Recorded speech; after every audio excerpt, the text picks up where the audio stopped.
See familiar faces. Love it. Thank you so much, everyone, for being here, for being patient and just aquí con todo el alboroto and así en el micrófono. Brandon, thank you so much for giving us this space. It's very important for us to collaborate, and thank you again for everything. Let's give Brandon and Therapy Latinx for providing this space. And I wanted to say, thank you so much to all four of you for being available and being a part of this.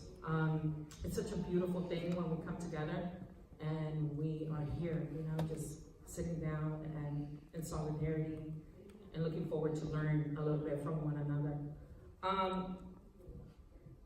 Many of you, I'm not sure if you know, but the reason why this movement of Salvies Who Lunch started. Raise your hand if you do not know. So one of the reasons that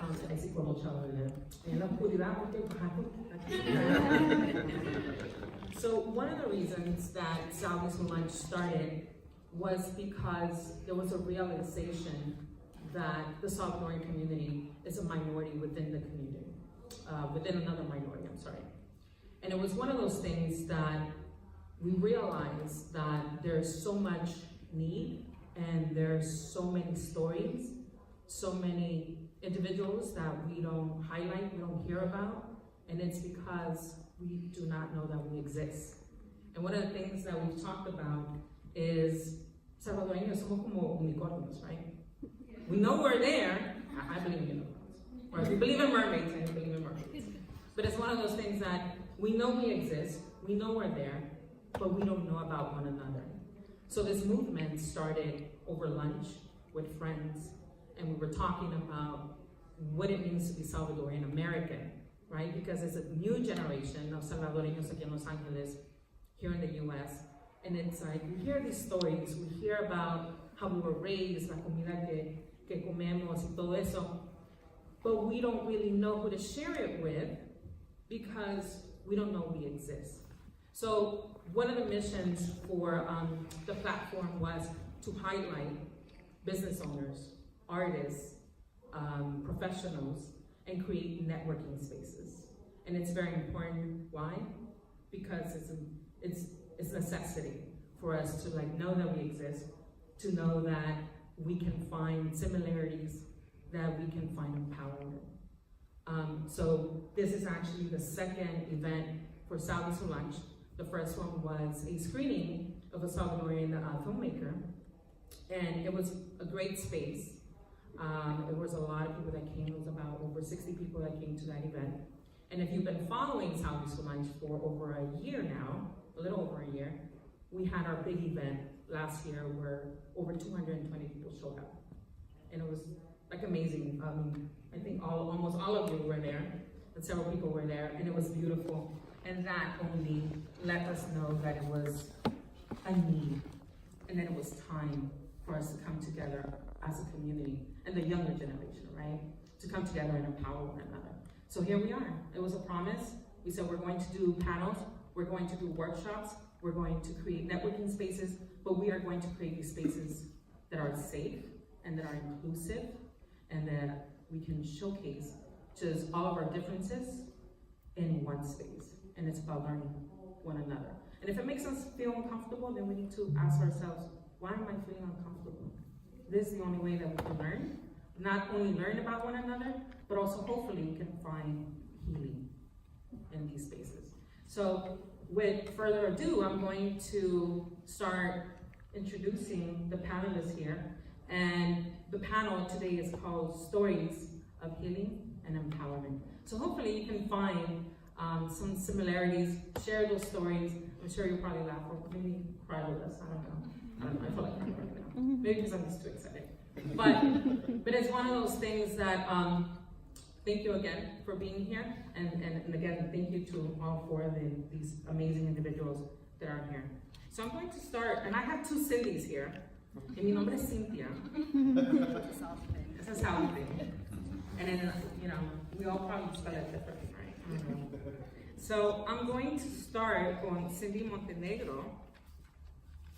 And let me tell you, all these individuals I actually have sat down with and connected and we've either had lunch or we've just like connected on a whole other different level over the phone and so forth. And the amazing energy is like, you can't compare it. So this is Cindy Montenegro. She is a Salvadorian American mental health therapist based in Whittier, California. Cindy works with children, adolescents, and adults on a wide variety of mental health concerns, including depression, PTSD, anxiety, and grief. Cindy believes that culture greatly influences who we are and that therapy is for everyone. She uses a culturally informed approach to explore clients' strengths and create a roadmap to self-love, growth, and healing. And the second panelist is River Gallo. Pronouns are he, his. He's a Salvadorian American filmmaker, actor, writer, model, and intersex advocate with Interact. He is the recipient of the 2019 Rising Star Award at the GLAAD Media Awards. Felicidades. Huge accomplishment. Pony Boy is his short film, which he wrote, co-directed, and starred in. Is the first narrative film created by and starring an out intersex person in the history of cinema. Produced by Stephen Fry and Emma Thompson, Pony Boy is an official selection of the 2019 Tribeca Film Festival. River was named one of the most exciting queer people to follow in 2019 by Out Magazine, and made Paper Magazine's list of 100 people taking over 2019. It's amazing. Yeah, felicidades on that. It's a big thing. And then my Eder, ¿verdad? And Eder actually has his mom and his sister here. It's amazing. Hemos estado hablando ahí, chambreando, ¿verdad? Con las pupusas, con la yuca y todo eso. Beautiful family. Can't wait para allá a la casa, ¿eh? Ya me dijeron en mi Cuando quiera. A toda la mara va a llegar. So, Eder Rivas is first generation born here in the U.S. with strong Salvadorian roots. Everything that he has learned in the kitchen has been through his grandmother and his grandfather, Emma and Jorge Galdames. They brought the first ever Salvadorian restaurant to OC in Anaheim in the 80s. It was named Balboa Park after a park where his grandparents lived near and often visited in El Salvador. They migrated here for a better life for his mother, uncle, and aunt during the Civil War. They had many businesses that they left behind in search of freedom.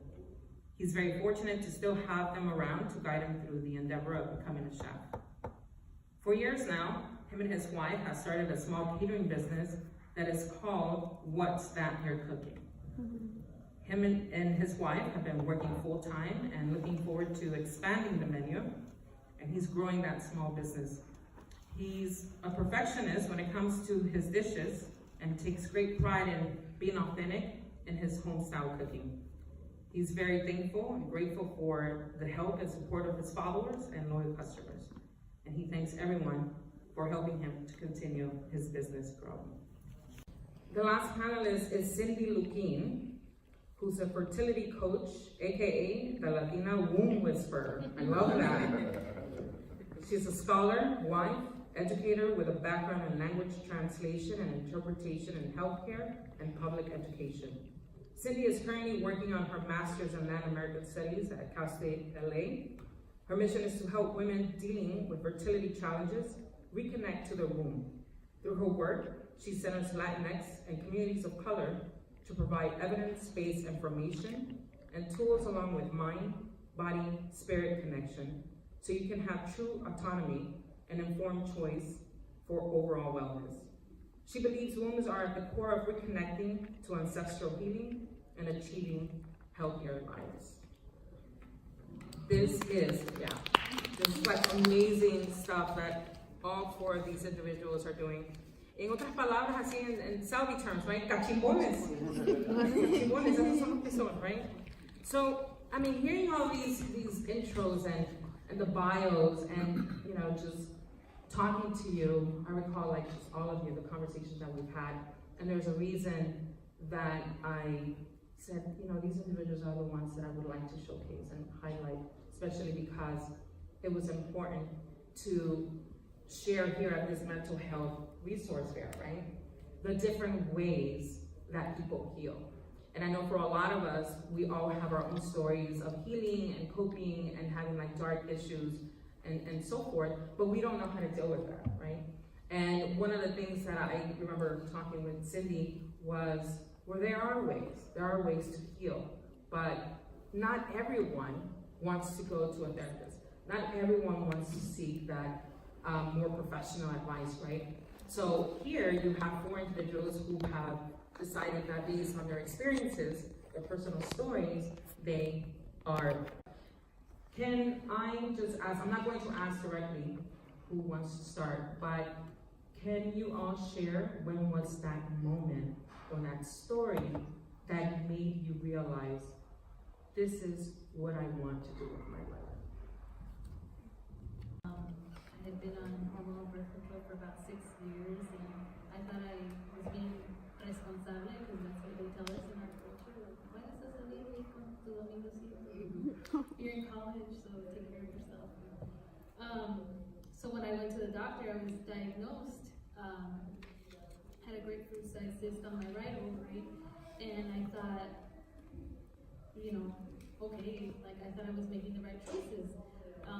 And I had to have the surgery to remove it, and I think at that moment when post-surgery, when I went back and they said everything looks fine, like you're healing well, you can go back on birth control. I said, well, why would I do that when you said this is potentially why I had that growth? They said, no, it will actually help any potential cysts shrink on your existing ovary, and I thought, that just doesn't even make sense to me. I think at that moment, that's when I realized I have to really take the reins of my own health, otherwise, me puede pasar otra vez. And in my family, the women I had seen growing up always had hysterectomies. There was always issues in that department, and just realizing that and seeing like I don't want to have a medical system tell me what I should do with my body, so I really started learning and diving into what I could find, like a more natural alternative, and going to the library and all that stuff, and I found these books, and I just kind of dove in, and I realized, like, oh my god, everything they told me in sex ed is wrong. We're not fertile all the time. I'm not the cause for like all these things, and so that's really the moment when I had that surgery, and then after a year after that, I had back surgery. So I had a lot of issues for like 2 years straight, and I went through a depression. I went through all these different emotions. I didn't go through them alone. Luckily, I have my husband. But it was a lot to navigate, just us two, and después la familia, and all these things. And I just realized like I have to really take care of my body. And through my story, I realized like how many other people are going through this. I don't see Salvadorean, Guatemalan like myself talking about this stuff. Like this topic about fertility and our reproductive health is so taboo still. But it's really about overall health. And so I just thought, let me just start documenting, and it has become bigger than what I thought. So I was like, okay, if I'm gonna go in, I'm gonna go all the way in. This is what I'm gonna do. So that's pretty much a turning point. And I really feel like that was the moment when I said, okay, I'm gonna turn my pain into purpose. It was kind of a blessing in disguise, because had that not happened, I don't think I ever would have been in tune with that part of my body. I would have just like continued the same. So sometimes things happen out of misfortunes, other things can grow. Yeah. So basically how I got started was I was hungry one day. But before I was hungry, I actually worked at Smart Final. I was there for like 10 years. And I used to work there and I had like no purpose, I would go to work every day, 9 to 5, And then my schedule switched and I was still doing the rat race every single day, so. But I would go to work and I'd come home and I'd be upset, I'd be stressed, I'd be like upset with myself, depressed because I didn't know what I was doing. I felt like I was just stuck, like doing the same thing over and over. And the crazy thing is I had my grandmother's recipes. And the thing is I put that in the back seat. and I put like my company that didn't care about me, I put them first. And so for me, it was like, I should have quit 3 years before, but I didn't. I just would keep my business on the side here. I would do it little by little. And then after I did my first party, I was just like, dang, like, I think we got something here, you know? So I was just like always still timid, like I still go to work, I do this on the side, and I would still come home, be upset, but then I go cater on the weekends and I feel so happy.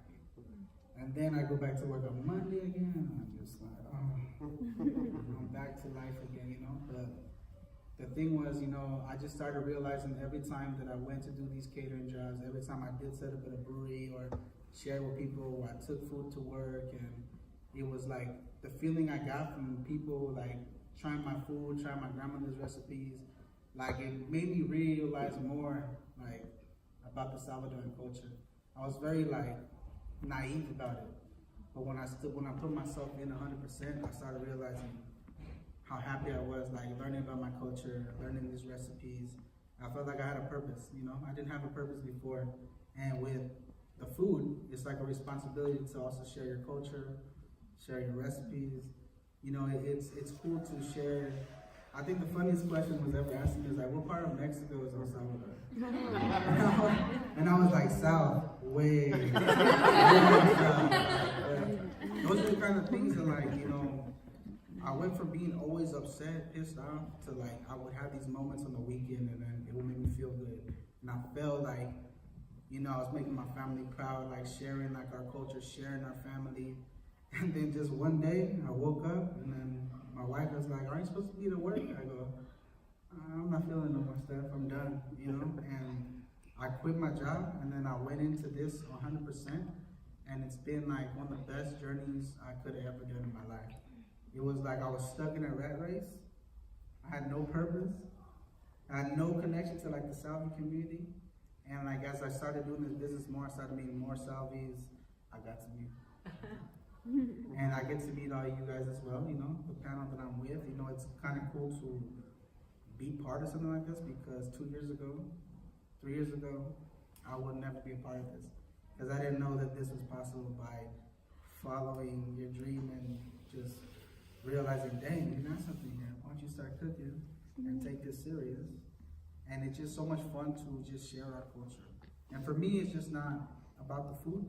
It's also sharing like our culture, like our music, our folk art, our little catchphrases, the way we talk, you know, we act. We're so loud. Right? I think I'm the quietest one in my family. That's the loudest one up there. But it's just, that's what like kind of woke me up, you know. I did my first party and just like by learning, like, you know, seeing other people's reaction, it just snapped me out of that depression I was in. And it just turned everything into happiness, you know. So like, it was just so good to finally like find out, you know, like, dang, doing Salvadorian food was so much fun. Like, who knew, you know? Like, who knew me, a guy, a man, would be making pupusas, you know what I mean? So like, but for me, that was like the beginning of what I'm started right now, you know? It's just like some of the best roller coaster I've ever been on, and I'm still in year 2, but I love it. I love everything I do, and I'm glad that I made that choice to like quit my job and go in 100% on this, you know, so, but I'm just happy I'm here. Thank you guys for having me. Started in 2017, so originally I'm from New Jersey, and then I went to acting school in New York at NYU, and then came to LA to go to film school at USC. And I was writing my graduate thesis for USC, and I realized that I wanted to touch upon my experiences of growing up in a household that didn't really accept me for being queer. But I started researching this condition that I was born with. So at the time when I was 12 years old, I thought I was a normal boy, and I went to the doctor. My parents took me to the doctors one day, and they told me that I was born without testicles. And then I started treatment to have testosterone, and when I was 16, I had an unconsented plastic surgery to essentially put prosthetic testicles inside of my sternum. And I say that it's unconsented now because I wasn't given the choice, and neither were my parents. It was kind of like the doctors saw that, like, you know, everything else looked normal about me, so in order for you to be a normal man, it's, you know, put you on testosterone, give you balls, essentially, and, you know, make you completely look normal. But then as I grew up, I realized that I was actually queer and non-binary, and so something always didn't seem right about that whole equation of forcing my parents to give me a cosmetic plastic surgery, and, you know, my parents always having this wish that, like, I would be, you know, just a normal masculine man. So flash forward to 2 years ago, when I was writing the script for my film, I was like, let me look up, you know, the condition that I was born with, and, you know, maybe there's like some more articles about it now and stuff. And I realized that there's a term called intersex, and intersex is pretty much an umbrella term for people born with bodies that don't fit the typical definitions of male or female. So there's over like 60 different conditions and variations of how one can be intersex. And it was crazy to me to realize that there's a whole intersex community out there, and there's you know, huge human rights violations happening to intersex people all over the world, where you know, doctors are performing, you know, these surgeries on people that are completely cosmetic, just so that they could fit within the gender binary. And actually reading more about it, I found out how the UN actually declares a lot of these surgeries human rights violations and equivalent to female genital mutilation. So to me, I was like shocked, like that. It was like, oh my God, like not only did I feel taken advantage by the medical system, but I feel like my parents, as Salvadorean immigrants who came to this country, didn't know English, they just listened to what the doctors said needed to be done. And in the end, actually, they paid out of pocket for that surgery. And, you know, it's like over $10,000, all because the medical industry said it needed to be done for me to be normal. So I wrote this film about, you know, a disenfranchised sex worker who is intersex and living in New Jersey, and is like dreaming about like this guy that could like kind of take him away into the sunset and, like, you know, help him find love. It's great. Yes, she's seen it. But at the end of the movie, Ponyboy essentially realizes that he doesn't need no man, that, you know, it was all about a journey of finding himself, finding self-love. So it was crazy how writing that film and then making that film was really a mirror about my own life, about how this condition that I was born with, that for so long I hid away from everybody. For so long, my parents and I didn't even talk about it. How that was actually the thing that made me the most special, and the thing that I had to talk about in this world, because it was, you know, so many people are suffering out there, and it's a community that has so much shame and stigma, and is so voiceless. Not only talking about Salvadorans being a minority within a minority, intersex people are a minority within the LGBTQIA community. I mean, people don't even say the I in the acronym. So it's like that kind of extra layer of just kind of being hidden and just, you know, not spoken about. So I pretty much made the film, and then through the film it got all this, you know, attention and praise and success, and it's kind of like launching my career. And it's just kind of wild to me now, like a year later, realizing that, like, you know, making a film about those experiences that I've always wanted to never talk about actually became the thing that now everyone's talking about. but it's also reconnected me to you know, to being from El Salvador, to realizing how much healing there needs to be done in our own community, and how much toxic masculinity there is in our community, and how, you know, part of the reason why, you know, things went down the way they did is because my parents wanted me to be just a normal masculine man, and I think it's something that we need to address, you know, in our own community, in the Latinx community, you know, that queerness is, that queer people are here, and, you know, we need to integrate that into our culture. So yeah. Kids in my family, and I'm the middle child. So when my parents had my older brother, he was diagnosed with autism when he was 3, and so I was basically born into this family that, you know, his parents were just struggling to understand what autism was to begin with, and how to raise a child with autism. So I think I kind of naturally fell into this like third parent kind of role, taking care of my older brother, helping my parents out when we'd go to the grocery store or whatever. And just feeling like the whole time there was a sense of like otherness wherever we went. You know, if my brother would make a noise or just be upset, feeling like the stares of everybody and feeling almost like misunderstood. And not only just in my family, but, you know, experiencing this inability to maybe accept other people's differences. It felt like, just in my experience, people had a really hard time naming things for what they were. And so, you know, I've had cousins who were described as, ese tiene el carácter de su tía, and, you know, not knowing what that meant, but then growing up and kind of figuring out, like, no, these are major mood swings. There's like a name for this. And so I think that, like, little by little, I kind of started figuring out what I was really passionate and learning about. And I ended up being in the field of psychology, and so now I work with families and help them kind of navigate what autism is and what it means for the future of their family, and as well as other mental conditions. But yeah, that's kind of like where I'm at right now, and I find that it's been the most fulfilling thing. I think that's something that we all kind of have in common, is just how much our own personal experience can really affect and kind of craft our way into our professional life. And so, yeah, that's me.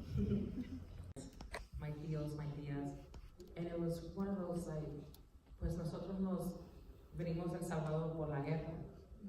Yo no me quería venir, fuimos forzados. And I recall just seeing my dad growing up, 6 years old, 7, 8, 10. You see a pattern here? There's like not healing happening, right? But it was constantly seeing my dad, finding him at some point like drunk, crying. And it wasn't a daily thing, but he would have his moments where he would just break down, and he didn't know how to deal with that. And so recently, like, they started telling me more and more, like the last like 5 years. But my grandfather, he always tells me all these stories, and I'm just like, that's crazy. Like, how'd you do that? Well, you know, how did that even happen over there? Or like, I hear the stories from my uncle who lived in like San Miguel, and like just, and how he is now, and like how he's like an alcoholic, you know. But I feel like he's never recovered out of that stage, you know. And then I see like my dad, you know, like now when I'm older, we have these conversations, and he talks about like everything that he went through as a child in El Salvador. Like, they didn't have normal childhoods like us. Like, I wake up on Saturday and get your soccer gear on, let's go play. And for my dad, he said, I wake up and I gotta go get the masa, I gotta get the corn, I gotta grind the corn down, I gotta go deliver these tortillas over here, I gotta take this stuff over here. And then I got my grandfather, like, when he was telling about like what he would do, like how he had all these jobs before the war started, you know, like, and then when Panama fell, that's when like his businesses really fell. And he felt that, you know, like, so like, imagine like you're 40 years old, you're leaving your country where you lived your whole life, and you're coming here, where you're treated differently because of your accent and everything. But at 40 years old, you know, he knew he had to snap out of it and feel like, he used to tell me, he's like, I came here because like I wanted a better life for you know, your mom, your dad, your uncle, and like he came here and like he started doing trash and linens, like cleaning airplanes, like anything you can think of to make money. My grandfather was doing, but it was all for a better life for what they came from. You know, like it's I'm so fortunate to like live the life I live. I had like 2 parents, you know, parenting, but like when I got older, I realized like, dang, like one day I just had this moment, I was just sitting there and I was like super depressed, and I was like, dang, like my family came here for me to have a better life and I'm just bullshitting. and no, it's crazy, I just had this moment and I was just like, dang, like I'm the son of an immigrant, you know? My parents weren't born here. Well, I'm a son of the immigrants and like they did everything for us to have a better life. And I was bullshitting, like, I got like a DI 23, that's like, for me, it's like, that was my lowest point I've ever been at. That's when I had like this epiphany, like, dang, I'm feeling sorry for myself. And then like that story of my grandfather, it kicked in, like, dang, like he could easily feel sorry for himself, leaving everything behind. And like he used to tell me the hardest thing for him when he left everything behind was, first he had to leave his family behind. So he left my grandmother, my mom, and my uncle, and then my grandma came. And then my mom, my aunt, and my uncle, they stayed with the grandma.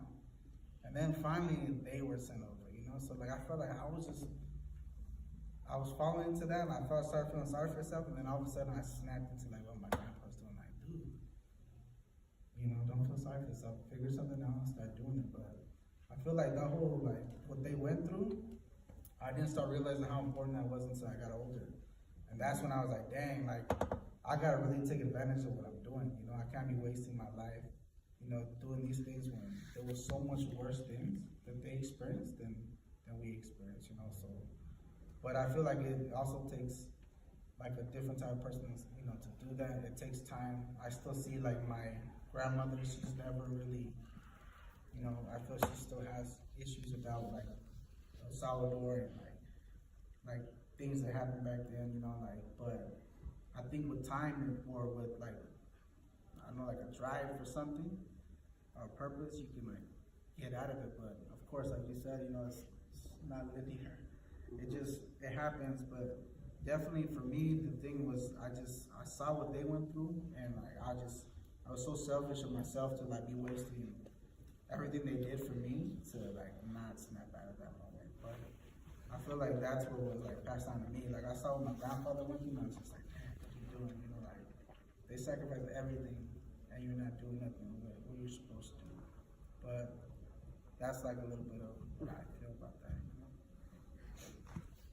About Fullerton, and for me, going to school as a child is super diverse. There wasn't a lot of Latinos. I was surrounded with like white people, Asians, blacks, any people you can think of other than Latinos. Yeah, that was that. But there was some, but it's like 8 of us.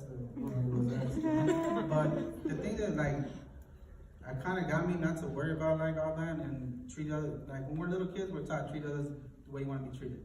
It's so simple, but we always forget. You know, we lose it like after we learn it, you know. But I think the thing for me, my experience was when I played soccer.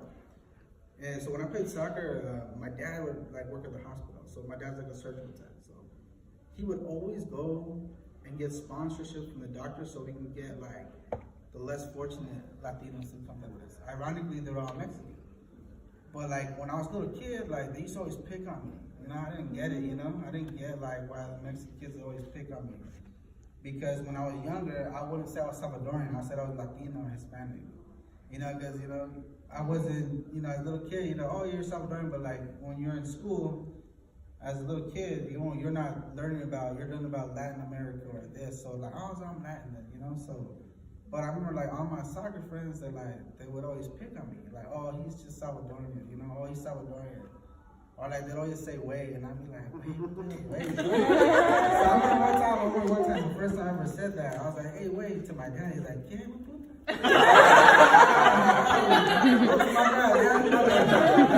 Don't say that, that's not your word. That's our word. And I was like, what are you talking about, man?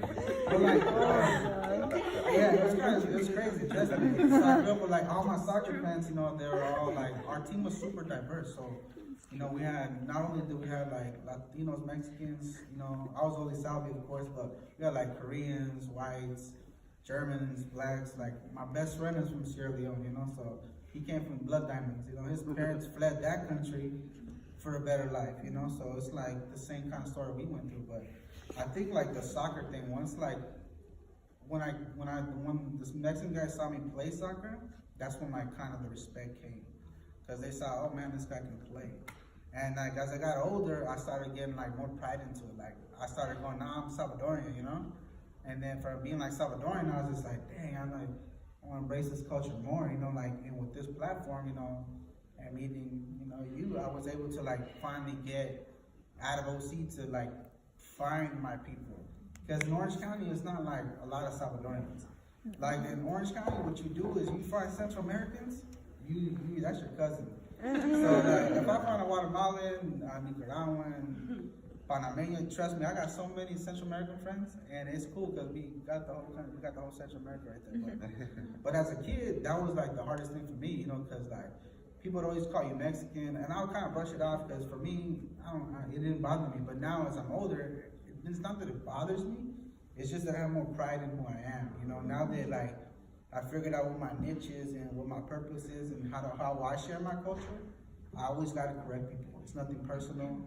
Like, I think the worst one for me is, I don't know if you guys ever got this one. Do people say papusas? Yeah.